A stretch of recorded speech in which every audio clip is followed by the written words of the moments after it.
Alternate ಏನು ಪದ ಅಂತ ನನಗೆ ಗೊತ್ತಾಗ್ತಾ ಇಲ್ಲ. ಯಾಕಂದ್ರೆ ರಾಘು ನನ್ನ ಫ್ರೆಂಡ್ ತರ ನಾನು ಯಾವತ್ತೂ ಇಲ್ಲ. ನಾನು ಒಂದು ಅಣ್ಣನ ತರ ನೋಡಿದ್ದೀನಿ. ನಾನು ಯಾವತ್ತೂ ಅವ್ರಿಗೆ ರಾಘಣ್ಣ ಅಂತಾನೆ ಕರೆದ ಅಭ್ಯಾಸ ನನಗೆ. ತುಂಬಾ ತಮಾಷೆ ಮಾಡ್ಕೊಂಡು ಅವ್ರ ಜೊತೆಗಿದ್ದಂಥವ್ರು. ಸ್ಪಂದನ ಅವ್ರನ್ನೂ ಅಷ್ಟೇ ಒಂದು ಅದಕ್ಕೆ ಸಮಾನವಾಗಿ ನೋಡ್ಕೊಂಡು ಬಂದಂತಿದ್ದೀನಿ ನಾನು. ಪ್ರತಿಯೊಂದು ಅವ್ರ ಮೇಲೆ ಏನು ಸಿಕ್ಕ ಫಂಕ್ಷನ್ ಆಗಲಿ, ಏನೇನು ಗೆಟ್ ಹೋಗಿದ್ದಾರೆ, ಏನೇ ಆದರೂ ಪ್ರತಿಯೊಂದಕ್ಕೂ ಕರೆದು ನಾವು ಜೊತೆಗೆ ಹೋಗಿ ಒಟ್ಟಿಗೆ ಟೈಮ್ ಸ್ಪೆಂಡ್ ಮಾಡಿದ್ವಿ. ಒಳ್ಳೊಳ್ಳೆ ಕ್ವಾಲಿಟಿ ಟೈಮ್ ಸ್ಪೆಂಡ್ ಮಾಡಿದ್ದೀವಿ. ಇವತ್ತು ಈ ಥರದೊಂದು ರಾಘು ಲೈಫಲ್ಲಿ ಆಗಬಹುದು ಅಂತ ಒಂದು ಚಿಕ್ಕ ಕಲ್ಪನೆನೂ ನಮಗಿರಲಿಲ್ಲ. ನನಗೆ ತುಂಬ ಭಯ ಆಗ್ತಾರೆ ರಾಘು ಮೇಲೆ. ರಾಘು ಸ್ಟ್ರಾಂಗ್ ಆಗ್ಬೇಕು ಇಲ್ಲಿಂದ. ಯಾಕಂದ್ರೆ ಅವ್ನು ಗೊತ್ತು, ಅವ್ನು ಚಿಕ್ಕ ಹುಡುಗಂತರ, ಇನ್ನೂ ಚಿಕ್ಕ ಮಗು. ಅವ್ರ ಮಗ ಶೌರ್ಯ ಹೆಂಗಿದಾನೋ ಇವತ್ತಿಗೆ ರಾಘುನು ಅದೇ ಮನಸ್ಥಿತಿನಲ್ಲೇ ಇರೋಂತಾನು ಅವನು. ಸ್ಪಂದನ ಇಬ್ರು ಮಕ್ಕಳನ್ನ ಬಿಟ್ಟು ಹೋಗಿರೋ ಥರ ಇವತ್ತು. ನನಗೆ ಆ ಇಬ್ರು ಹುಡುಗರು ಇಲ್ಲಿಂದ ಲೈಫ್ ಸ್ಟ್ರಾಂಗ್ ಆಗಬೇಕು ಅಂತ ಅಷ್ಟೇ ನಾನು ಭಗವಂತನ ಪ್ರಾರ್ಥನೆ ಮಾಡ್ತೀನಿ. ಅದು ಬಿಟ್ಟರೆ ನಾನು ಬೇರೆ ಏನು ಅವ್ರಿಗೆ ಏನು ಹೇಳಬೇಕು ಅಂತ ಗೊತ್ತಾಗ್ತದೆ. ವಿಜಯ ರಾಘವೇಂದ್ರ ಅವರು ಕೆರಿಯರ್ ಅಲ್ಲಿ ಬಹಳ ಏರುಗಳಿದಾವೆ, ಇಳಿತಗಳಿದಾವೆ. ಸೊ ಆ ಸಂದರ್ಭದಲ್ಲಿ ನೀವು ಸ್ಪಂದನ ಅವರು ಯಾವ ತರದ ಸಪೋರ್ಟ್ ರಾಘು ಅವ್ರಿಗಿತ್ತು? ನೀವು ಆತ್ಮೀಯರಾಗಿದ್ರಿ ಅವರಿಗೆ? ಸರ್ 100% ರಾಘು ತುಂಬಾ ಅಪ್ಸ್ ಅಂಡ್ ಡೌನ್ಸ್ ನೋಡಿದ್ದಾನೆ ಲೈಫಲ್ಲಿ. ನಾನು ಚೌಕ ಮಾಡೋ ಟೈಮಲ್ಲಂತೂ ತುಂಬಾ ಲೋ ಫೇಸಲ್ಲಿದ್ದ ಅವನು. ಅವನ್ನೆಲ್ಲ ಫಿನಾನ್ಷಿಯಲಿ ಆಗಿರ್ಬೋದು, ಕೆರಿಯರ್ ವೈಸ್ ಆಗಿ ಎಲ್ಲ ತುಂಬಾ ಟಫ್ ಟೈಮ್ ಹೋಗ್ತಾ ಇತ್ತು. ಅವಾಗ ಕೂಡ ಅವನಿಗೊಂದು ದೊಡ್ಡ ಪ್ಲಾಟ್ಫಾರ್ಮ್ ಆಗಿ ನಿಂತಿದ್ದು ಸ್ಪಂದನ ಅವರು. ಆದ್ರೆ ಇವತ್ತು ಅವನಿಗೆ ಆ ಪ್ಲಾಟ್ಫಾರ್ಮ್ ಇಲ್ದಂಗೆ ಆಗಿದೆ. ಅವ್ನಿಗೆ ಏನು ಚೆನ್ನಾಗಿದೆ ಇವತ್ತು ಚೆನ್ನಾಗಿದೆ. ಅವನಿಗೆ ಕೆರಿಯರ್ ವೈಸ್ ಅಲ್ಲಿ ಎಲ್ಲಾನು ಚೆನ್ನಾಗಿದೆ, ಸೆಟ್ಲ್ ಆಗಿದ್ದ ಅವನು. ಈಗ ಅವ್ನು ನಿಂತಿದ್ದ ಪ್ಲಾಟ್ಫಾರ್ಮ್ ನ ಕಿತ್ಕೊಂಡಂಗಾಗಿದೆ. ಅದು ಭಯ ನನಗೆ. ಅವನಿಗೆ ಬೆಟ್ಟ ಹತ್ತಬೇಕು, ಬೆಟ್ಟ ಇಳಿಬೇಕು ಅಂದ್ರೆ ಅವ್ನಿಗೆ ಅಷ್ಟು ಭಯ ಅಲ್ಲ. ಇವ್ ನಿಂತಿರೋದೊಂದು ಭೂಮಿನೇ ಕಿತ್ಕೊಂಡ್ಬಿಟ್ರೆ ನೀವು ಎಲ್ಲಿ ಅಂತ ನಿಂತ್ಕೊಂತೀರಾ ನೀವು? ಆ ತರದೊಂದು ಪರಿಸ್ಥಿತಿಲಿದೆ. ಸೊ ನನಗೆ ಅದು ತುಂಬಾ ನನಗೆ ಹರ್ಟ್ ಆಗ್ತಿರೋದು ಅದಕ್ಕೆ. ನಿಮ್ಮ ವಲಯದಲ್ಲಿ ಬಹಳ ಮಾದರಿ ಜೋಡಿ ಅಂತ ದಂಪತಿಗಳು ಅಂತ ಗುರುತಿಸ್ಕೊಂಡಿದ್ರು ಅವರಿಬ್ರು. ಅದು ಏನಕ್ಕೆ ಅಂತಂದ್ರೆ ಇಬ್ರು ದೊಡ್ಡ ಲೆಗಸಿ ಫ್ಯಾಮಿಲಿ. ಅವರಿಬ್ಬರದು ಒಂದು ದೊಡ್ಡ ಲೆಗಸಿ ಫ್ಯಾಮಿಲಿ.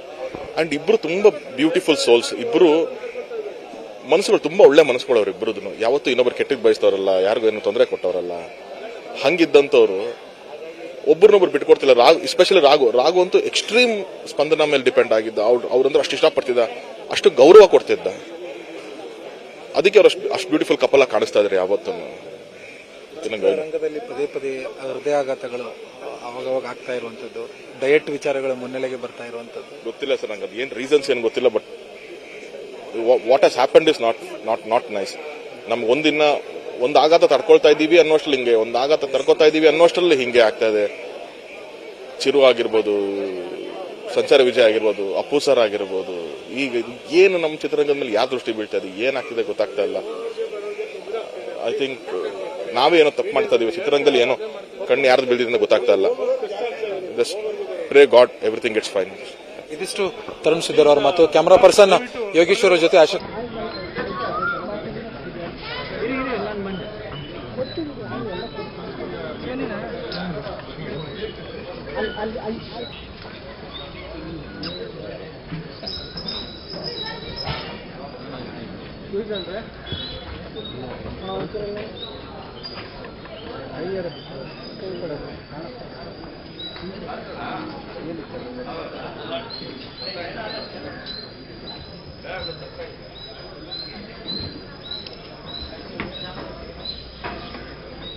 Hello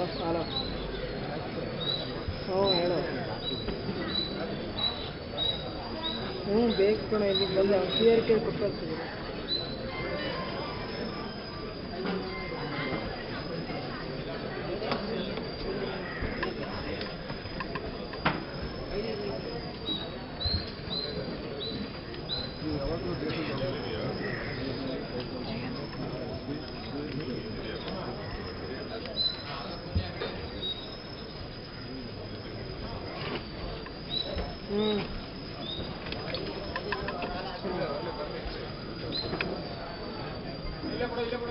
okay ಆರಾಮದು.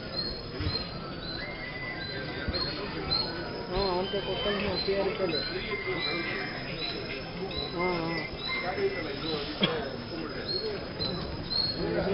ಕ್ಲಿಯರಿಕೆ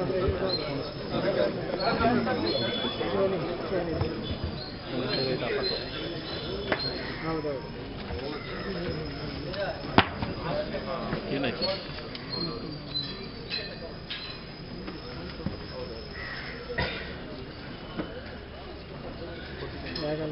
ಬಿಟ್ಟಿದ್ದೀವಿ ಅಂತ ಹೇಳಿ. ಅಲ್ಲೇ ಇದೆ